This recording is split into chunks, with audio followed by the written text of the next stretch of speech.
আমরা শুনেছি কিছুদিন আগে আজকে কেমন লাগছে? আর দীর্ঘ সময় এই দিবসটি আপনারা পালন করতে পারেননি, সব মিলিয়ে কি বলবেন? আর আজকে একটা খুশির সংবাদেরও দিন, আজকে কি বলবেন? ধন্যবাদ। আজকে জাতীয়তাবাদী মুক্তিযুদ্ধের প্রজন্মের 28তম প্রতিষ্ঠা বার্ষিকী। আমার সাথে আরেক বীর মুক্তিযোদ্ধার সন্তান ইশরাক হোসেন উপস্থিত আছে। আমাদের বাংলাদেশ জাতীয়তাবাদী দল বীর মুক্তিযোদ্ধার দল।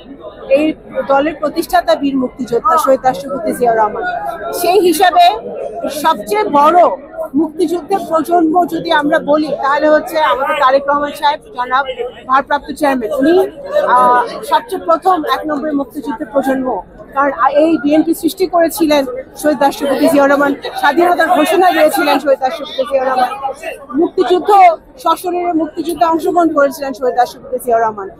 বিএনপিতে বহু মুক্তিযোদ্ধা আছে, সারা বাংলাদেশে ছড়িয়ে আছে, যারা অনেক এই 15টি বছর তারা কিন্তু স্বৈরাচারী হাসিনার ক্ষমতায় থাকার কারণে, মুক্তিযুদ্ধের চেতনাকে বিক্রি করার কারণে সত্যিকারের মুক্তিযোদ্ধারা কিন্তু অবহেলিত হয়েছে। তারা সরকার থেকে কোনো ভাতা পায় নাই, তারা সরকার থেকে কোনো সুবিধা পায় নাই, কারণ তারা জাতীয়তাবাদী আদর্শে বিশ্বাসী ছিল। আজকে বাংলাদেশে সেই সময় এসেছে যখন দল মত নির্বিশেষে মুক্তিযোদ্ধাদেরকে সম্মান দিতে হবে। বাংলাদেশের স্বাধীনতা এবং সার্বভৌমত্ব সুরক্ষিত করতে হলে বাংলাদেশের 71-এর মুক্তিযোদ্ধারা আর দ্বিতীয়বার জন্ম নিবে না। সেটা যদি সত্যি হয়ে থাকে, আমাদের যারা প্রজন্ম, আমাদের প্রজন্মদের দায়িত্ব, প্রজন্ম দলের দায়িত্ব, সারা বাংলাদেশের মুক্তিযোদ্ধা যারা আছে দলমত নির্বিশেষে বাংলাদেশ জাতীয়তাবাদী দল এমন দল যে কোনো মুক্তিযোদ্ধাকে কখনো অপমান করে নাই, কিন্তু আওয়ামী লীগ করেছে, এটা ইতিহাস বলে। সুতরাং বাংলাদেশ জাতীয়তাবাদী দল সকল মুক্তিযোদ্ধাদেরকে দলমত নির্বিশেষে, ধর্ম বর্ণ নির্বিশেষে সম্মান দেবে, এবং সেই প্রত্যয় নিয়ে কিন্তু আমাদের চেয়ারম্যান দেশনেত্রী বেগম খালেদা জিয়া এবং ভারপ্রাপ্ত চেয়ারম্যান জনাব তারেক রহমান সাহেব কিন্তু সেই প্রত্যয় নিয়ে দেশ পরিচালনার জন্য কাজ করছে এবং দল পরিচালনা করছে।